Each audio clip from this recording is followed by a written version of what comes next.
Olá, boa noite a todos. Sou Felipe Ferreira, experiencioso para o Rodrigo Silva vir ao Flow, para ver o papo com vocês, para ver o que sairia dessa mistura. Queria que o pastor apresentasse a vocês as profecias de Daniel, para ver o que o monarca vai achar. Jesus está voltando, valeu. Como é o nome dele? Felipe Ferreira. Felipe significa domador de cavalos. Já que o Felipe falou, Felipe era o nome do pai de Alexandre o Grande. É interessante que não vale E Rodrigo? Rodrigo significa... Rodrigo vem do saxão. É? Rodericum. Significa aquele que é rico em glória. Eita! Tanto é que as línguas saxônicas, como o alemão, como o inglês, o nome Ricardo vem da mesma raiz. Fala rich, rico, Richard. Pode crer. Né? Bom, vamos lá. O que o Felipe deve estar falando é o seguinte, que o Daniel... Tem um lance muito interessante com o Daniel. Nabucodonosor veio em 605 a.C., cercou Jerusalém, depois em 587 ele destruiu o templo, e nessas vindas ele levou muito judeu cativo para a Babilônia. Né? Levou muito judeu cativo para a Babilônia. E levou um jovem chamado Daniel. E ali a Bíblia fala que o rei teve um sonho, e ele ficou confuso com o sonho. Daniel foi lá, interpretou o sonho do rei e falou: olha, rei, Deus deu esse sonho para você para mostrar o que vai acontecer no futuro da humanidade. E o sonho do rei foi um sonho onde ele viu uma estátua com vários elementos, ouro, prata, bronze, ferro e ferro misturado com terra, com barro. Se eu tivesse uma Bíblia aqui, eu teria, mas ficou no carro. Mas tudo bem, eu vou citando aqui. Aí, Daniel capítulo 2, depois o pessoal pode ler em casa.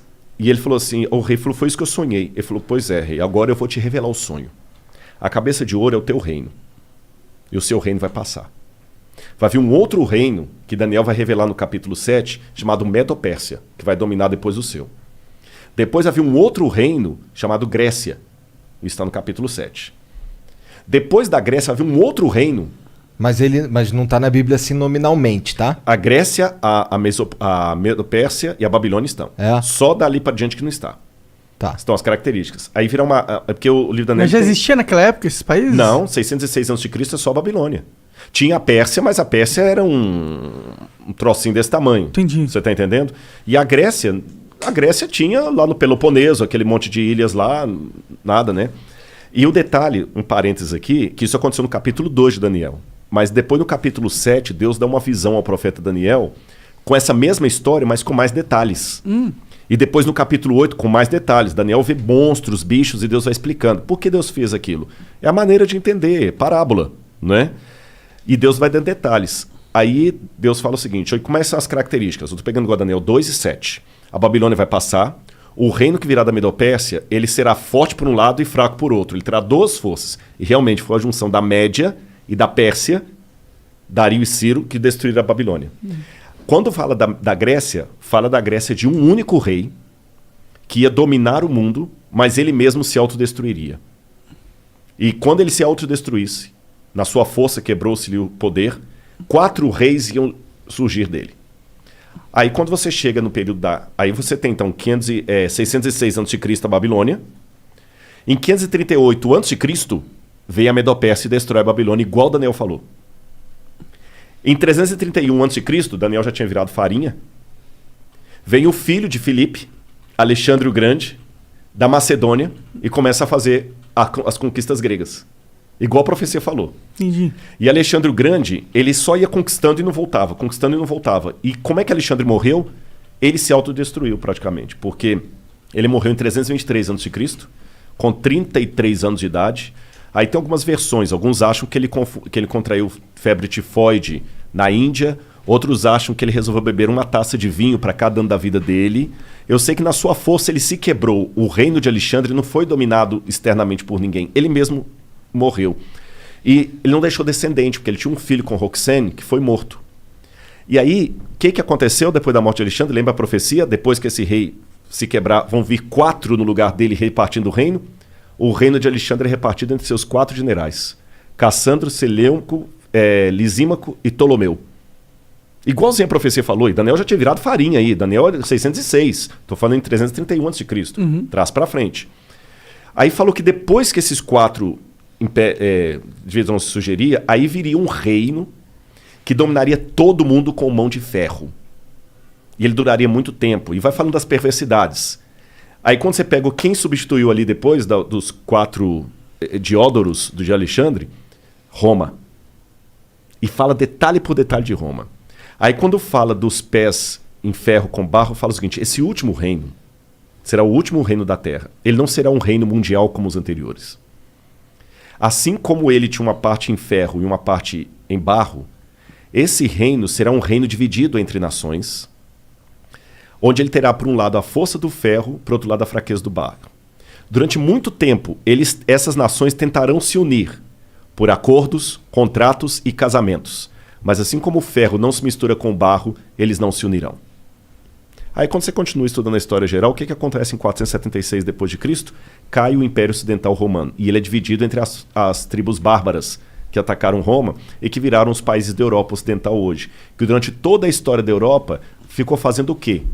Tentando se unir. Através de casamento, por exemplo. Dom Pedro I era filho de Carlota Joaquina. A esposa dele era princesa da Áustria. Tá certo? A Rainha Vitória chegou a ser chamada de vovó da Europa, porque ela tinha parente em todo lado. Lembra que o que casou com a Elizabeth agora, ele era de sangue alemão e estava na Grécia. A Europa toda tem parentes e eles não conseguiram unir a Europa. O que Napoleão tentou? O que Carlos Magno tentou fazer? Unir a Europa, ele não conseguiu. O que Napoleão tentou fazer? Unir a Europa, não conseguiu. O que Adolf Hitler tentou fazer? Unir a Europa, e não conseguiu. Mercado como europeu, unir a Europa, e não conseguiu. Agora o Brexit. A Europa pensou que rachou de novo. E a profecia falou que esse reino seria um reino dividido até o fim, quando então virá uma pedra do céu, que é a volta de Jesus. Eu dei um panorama assim rápido, sabe? Então acaba com o cometa. Não, aí é um símbolo da volta. Não é um asteroide. Fala que é uma pedra como se fosse tirada uma montanha. É um símbolo da intervenção divina na história. Entendi. Nos dias desses reis. Então, cara, é muita coisa coincidindo assim que você vai assim, pô, mas aconteceu ao pé da letra. Isso é só um exemplo. A Bíblia está lotada de profecias. Não são profecias como música de Roberto Carlos quando você está na fossa. Qualquer uma conta a sua história. Você entendeu? Não tem música assim. Qualquer uma conta a sua história. Você tá lá, tomou um pontapé no traseiro da menina, parece que a música foi feita para você. Sim, histórias que são arquétipas. Não, tipo não é o caso. Herói. Isso aqui é... Histórias que se repetem na humanidade. É muito legal. E eu vou fechar essa resposta aqui, que foi só uma pincelada que eu dei, né? Durante muito tempo, muitos pensavam que tudo de Daniel era um mito. Por exemplo, se você conversasse com um cético no século XVII, XVIII, até o início do século XIX, ele dizia assim... Daniel não foi o cara que leu umas paradas que foram escritas na parede com sangue? Foi o Belsazar, que era o rei da Babilônia. Eu vou falar dele na arqueologia. Olha que interessante. Segura que eu vou falar dele. Um cético até por volta de 1820 ia falar com você assim: livro de Daniel é todo mito, bobagem, nada disso aconteceu, porque a arqueologia não existiu Babilônia. Pelo menos o grande império da Babilônia não existiu. Você vai no rio Eufrates de fora a fora e não vê nenhuma Babilônia ali. E a Bíblia e Heródoto falavam que a Babilônia, o rio Eufrates cortava a cidade, igual o Tietê e Pinheiros corta São Paulo. Aí você vai Tietê de fora a fora e não vê rastro de cidade. Até que em 1899, um pouco antes, a Layard começou a explorar algumas coisas e ele conseguiu encontrar tijolos com escrita estranha, que foram decifradas e descobriram o nome de Nabucodonosor. Eu mesmo tive a oportunidade de traduzir um tijolo com escrita cuneiforme. Tem um artigo publicado disso, pela USP, inclusive. Que foda. Onde eu estudei e achei o nome de Nabucodonosor. Vou contar desse tijolo para vocês daqui a pouquinho. Provou, então, que, o Nabucodonosor existiu. Mas até esse achado de Layard, falar de Nabucodonosor era algo tão ridículo na academia como falar do rei Arthur. Provou que Nabucodonosor existiu. Em 1898, 14 anos depois disso, Robert Coldewey, um arqueólogo alemão, descobriu na colina de Hilá a Babilônia. E o rio Eufrates estava desviado, por isso que ele não passava dentro da cidade. Entendi. Então já provou, Nabucodonosor existiu, a Bíblia estava certa, a Babilônia também existiu. Aí, depois descobriram, quando decifraram a escrita cuneiforme, o neo-acadiano, a lista dos reis da Babilônia. Aí veio o Belsazar. Porque, segundo a Bíblia, o rei que estava no poder quando os medo-persas atacaram a cidade, o rei da escrita na parede lá que se falou, chamava-se Belsazar. Só que quando você pegava a lista dos reis da Babilônia, o último rei era Nabonido. Então, peraí. Agora nós temos um problema arqueológico. A lista oficial da Babilônia, quando colocava os reis inteiros, o último foi Nabonido, não teve nenhum depois dele. E a Bíblia fala que o último rei era Belsazar. Aí muitos críticos falaram, tá vendo? A arqueologia desmente a Bíblia. Até que William Talbot estava trabalhando nos porões do Museu Britânico e ele descobriu um tablete que foi traduzindo as orações de Nabonido, as crônicas de Nabonido. E lá nas orações de Nabonido, ele pedia aos deuses, ao deus Marduk, que protegesse o seu filho primogênito, Bel-Uru-Achar, que é Belsazar. Aí o Talbot, pô, caraca, bicho, o Belsazar da Bíblia existiu. Mas mesmo assim os críticos falaram, calma, isso não prova que a Bíblia está correta, porque a Bíblia coloca Belsazar como o rei da Babilônia. A única coisa que a arqueologia provou é que existiu um filho do rei chamado Belsazar. Só que mais tarde descobriram outro pedaço de tablete. Quando eu falo tablete cuneiforme, é aquelas pedacinhos de argila com escrita. Sim. Aí trazia o que aconteceu. O Nabonido não ficava em Babilônia a maior parte do tempo, ele ficava no oásis de Teimá. E quando os medo-persas atacaram a cidade, ele estava em Teimá, ele voltou desesperado com o exército dele, mas foi interceptado. E quem estava na cidade? Ali diz que estava o filho dele, Bel-Uru-Achar, que assumia o trono na ausência do pai. Entendi. E que naquela noite o filho foi morto, como a Bíblia fala. Agora olha que detalhe. Quando você vai no livro de Daniel, no capítulo 5, que conta essa história, o rei no desespero, quando ele vê a escrita na parede lá, que é a sentença de morte dele, ele chama os sábios da Babilônia para decifrarem, inclusive o Daniel, o profeta. E ele fala com Daniel assim, Daniel, se você decifrar a parede, eu farei de você o terceiro no meu reino. Está assim na Bíblia, farei de você o terceiro no meu reino. Agora faz sentido por que a Bíblia diz que ele prometeu o terceiro lugar. É porque ele mesmo... É o segundo. É o segundo. Cara, então você vai pegando esses detalhes... É incrível, incrível. E quando eu traduzi, por exemplo, esse tijolo, que hoje está no Museu do NASP, eu sou o curador de um museu de arqueologia lá. Da hora. E eu fiz a datação com a USP, a gente datou o tijolo por termoluminescência. Eu fiz primeiro a tradução do acadiano, e eu achei o nome de Nabucodonosor e do pai dele, Nabopolassar. Eu traduzi a publicação, publiquei a tradução, e depois no IPEM, a gente foi fazer a datação ali com o Casimiro Munita. É aquele negócio, a gente cruza dados, contas... Eu não sou da área da química, mas aí a gente faz pares e publica artigo científico junto. Aí, quando fizemos a datação, a data da USP de termoluminescência deu 300 anos antes de Cristo para o tijolo, que eu traduzi. Da hora. Mas não foi da hora, sabe por quê? Não, porque Daniel era de 600 e pouco. 600. Eu tô com um hiato de 300 anos aí. Entendi. Aí eu, quebrando a cabeça, o Casimiro falou, não, Rodrigo, calma, não fica desesperado. Não. Aí é a hora do cara explicar a área dele, que você não conhece. Aí o Casimiro me explicou assim, doutor Casimiro Munita, do IPEM. Ele falou assim, Rodrigo, a gente consegue, pela termoluminescência, datar a última queima da cerâmica. Então essa cerâmica pode ter 2.000 anos. Mas se ela sofreu um incêndio 300 anos atrás, ela vai dar que tem 300 anos. Entendi. Porque eu tô datando a queima dela e não a primeira queima. Se você coincidir de ela não ter passado por nenhum incêndio, você vai estar datando o dia que ela foi levada ao forno. Mas se ela teve um incêndio depois disso, zera. Eu falei, então bingo. Ele falou, não tem nada na história que mostre. Eu falei, bingo. Aí eu lembro que por estudar as profecias de Daniel, eu fui estudar bastante as conquistas de Alexandre, e Alexandre colocou fogo no templo de Eságila, na Babilônia, e depois manda reconstruir. A gente deduz que foi Alexandre. Alguns têm a dúvida se foi o Alexandre ou se foi o Ptolomeu, que botou fogo, não Lisímaco, corrigindo, que botou fogo no Entemenac. Isso foi 300 anos de Cristo. 300 anos de Cristo. Então eu falei, bingo. E o único prédio da Babilônia que foi incendiado e por isso reconstruído foi o templo do Entemenac. Você está entendendo? O único. Aí eu falei, então agora eu sei, a data que eu tenho é a data do incêndio da época de Alexandre. E agora eu sei, dentro da Babilônia, de onde veio esse tijolo. Dentro do templo. Aí eu fiquei emocionado, gente. Vou falar com vocês por quê. Porque aquela inscrição que eu traduzi era uma inscrição pública. É igual você tem na Flow que estava na parede ali embaixo e tudo, é uma inscrição pública, né? E aquela inscrição pública estava no templo do tesouro do Nabucodonosor. E a Bíblia fala que quando ele levou os utensílios de Jerusalém para lá, para humilhar os judeus, e para lembrar o início da nossa conversa lá do podcast lá atrás, que eu falei que Jeremias falou, Deus vai trazer os babilônios, porque vocês não estão obedecendo a aliança, Deus vai tirar a proteção dele, já que vocês estão procurando outros deuses. O Daniel viu os utensílios sagrados do templo sendo levados pelos babilônios lá para a Babilônia. E segundo a Bíblia, guardados na casa do tesouro do Deus. É provável que esses tesouros ficassem dentro do templo do Entemenac. Porque o Nabucodonosor dos babilônios, eles tinham o costume de fazer uma espécie de museu, antes dos museus, de guardar artefatos de espólio de guerra dentro do templo. Pode crer. Então Daniel leu com os olhos dele aquela inscrição que eu traduzi. Ah, pode crer. Agora ele leu com que espírito? Humilhado. Imagina, tudo que você tem de mais especial.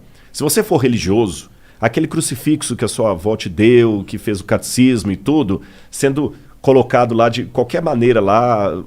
Com um espólio de guerra. Espólio de guerra. Ou então vamos supor que aqui no programa vocês têm algumas coisas legais, que falam assim, pô, isso aqui a gente guarda com carinho, porque isso aqui foi o primeiro prêmio que a gente ganhou e tudo. Sim. Aí você vê um negócio colocado lá, banalizado, te dói o coração. Daniel estava humilhado.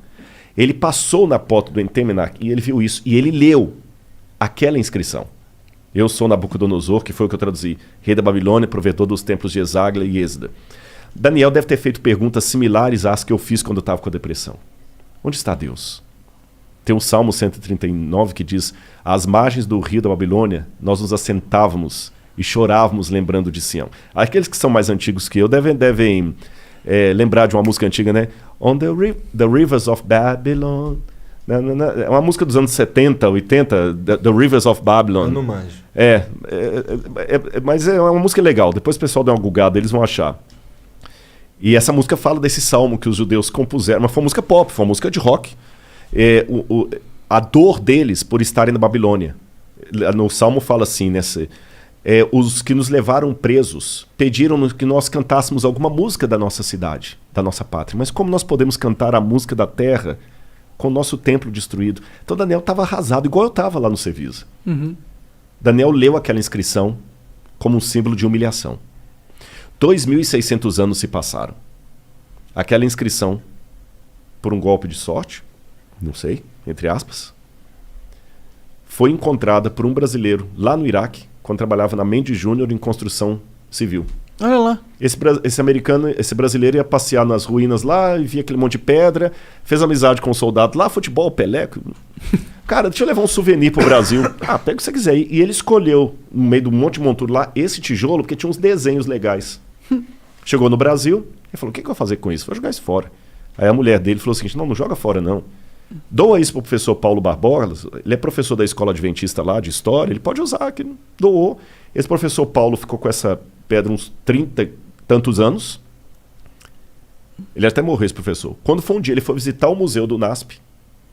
E ele viu alguns tabletes com inscrição cuneiforme. E eu estava no museu nesse dia. E eu falei: eu tenho lá em casa um tijolo com esses desenhos. Eu vou doar para vocês. Ah, que legal. Cara, eu fiquei... Sabe? Como é que é? Quando eu fui à casa dele, eu peguei o tijolo na mão, assim, com os desenhos. Se você colocar aí, se não for abusado sua boa vontade, se você colocar assim... tijolo babilônico Rodrigo Silva. Vai aparecer uma foto do tijolo aí no... Internet tem tudo, né, cara? Hoje em dia é só clicar. Aí o que acontece? Eu peguei aquele tijolo, quando eu falei: professor, isso aqui não é desenho não, isso aqui é inscrição cuneiforme. Ele falou: aí o que está escrito isso aí? Eu falei: não dá para escrever. É esse aqui, ó. Esse aqui, ó. Eu falei no ex-ateu, graças a Deus. Eu nem sabia disso aqui, não tem nada a ver com isso.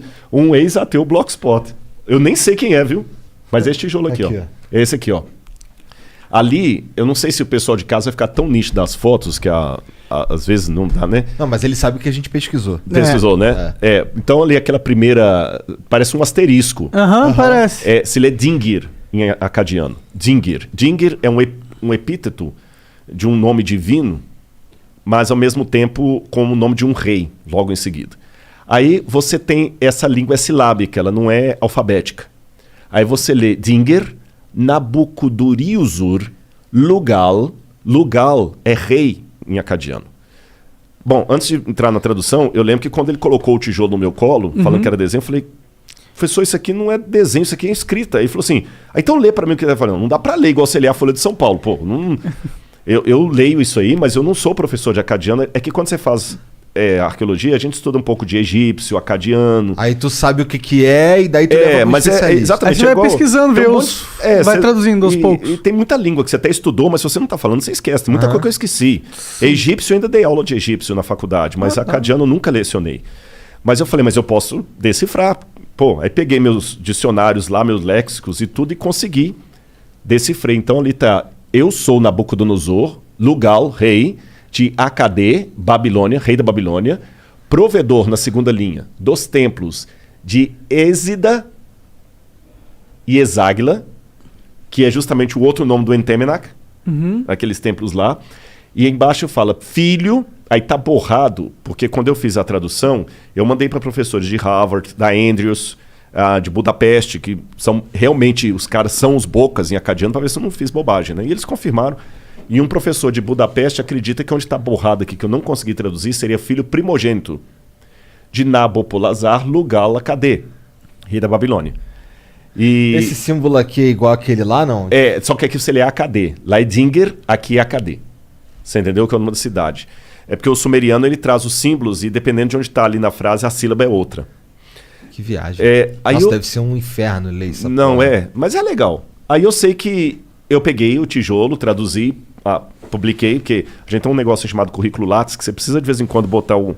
É igual o Instagram, tem que botar uma fotozinha lá, senão o pessoal é o Instagram dos inteligentes. Aliás, eu vou aproveitar aqui, vou pedir o pessoal do Instagram, eu deve ter com uns quase 300 e tantos mil seguidores. Podia verificar a gente e também. Não verificar, você também não? Já vou verificar o Rodrigo e o Flow. Como assim? Vocês 1 milhão e... Eu não a Laura tenho... falou que como assim 1 milhão e não são verificados? Eu não sou verificado no Twitter, o Flow também não é, por aí vai. Isso deve ser algum complô da NASA para não permitir que as verdades do Flow cheguem... Eu vou explicar bem o que é. Existe um esquema onde agências vendem verificado. Dinheiro. Eu também tô achando que é isso. Não, é isso. É isso. Puxa vida. É porque já chegou pra mim várias vezes. E como que você valoriza um item? Você diminui a oferta. Então dá pra você comprar uns verificados. Mas o que importa é que o pessoal tem do lá. Mas qual que é teu Instagram? É Rodrigo Silva Arqueologia. Tudo junto? Tudo junto. Rodrigo Silva Arqueologia. Tudo eu botei, Rodrigo Silva Arqueologia. O YouTube também, Rodrigo Silva. Na verdade, gente, quer outro milagre? O meu YouTube tá com 1.100.000 e poucos mil. Eu não sei como, porque eu não sou youtuber, não tem nada. Quem me ajuda é minha esposa. O conteúdo deve ser interessante. Ele tem alguma coisa. Mas voltando a falar da pedra aqui, eu sei que eu peguei, consegui, eu dou a pedra, coloquei lá no museu. E que tamanho é essa pedra, mais ou menos? Mais ou menos assim, ó. Entendi. É o tijolo. Eu tô falando pedra, mas deixa eu corrigir, é um tijolo. Tô ligado, parece uma pedaço de uma parede. Porque era um pedaço realmente, só que ele tá quebrado ali, vocês viram, né? Aí botei no museu, mas aí só uns 5 ou 8 anos depois, que eu fui fazer a outra pesquisa com a pedra, pelo museu, pro IPEM, porque como eu falei, de vez em quando você tem que ter um artigozinho científico lá. Hoje tá difícil, eu tô escrevendo outros livros, eu não tô com condição de publicar tantos artigos científicos, mas muita gente vai olhar o seu Lattes. Se você não tem nada de publicação acadêmica, congresso e tudo mais... Não passa confiança. Não passa confiança. Mas então, de vez em quando eu tenho que botar alguma coisinha lá. Então eu peguei e publiquei com a USP a datação. Foi aí na datação que completou o quebra-cabeça. Veio de Eságila. Aí agora sim... E mesmo sendo acadêmico, eu dei o espaço para o romantismo. A possibilidade matemática de Daniel ter passado na porta daquilo ali e lido aquela inscrição, eu não tenho como provar, mas ela é grande. Sim. Pegando o texto bíblico e o que foi levantado do cativeiro, Daniel leu aquilo ali numa situação de muita humilhação, que eu identifiquei com a minha. Pode crer. Onde é que está Deus? Poxa, livrou... Daniel não era mau sujeito, pô, caramba, ele não merecia estar lá, longe de todo mundo que ele amava, humilhado. 2.600 anos depois, a mesma inscrição que Daniel leu, num ambiente de humilhação, é colocada num museu, num país chamado Brasil, que Daniel nunca podia nem imaginar, para justamente enaltecer o livro de Daniel. Aí vem o Felipe e me faz a pergunta sobre Daniel, eu tenho essa oportunidade de falar, então quer dizer, o mundo dá voltas. E se fosse plano, daria cambalhotas, né? Eu capotava, né? Seria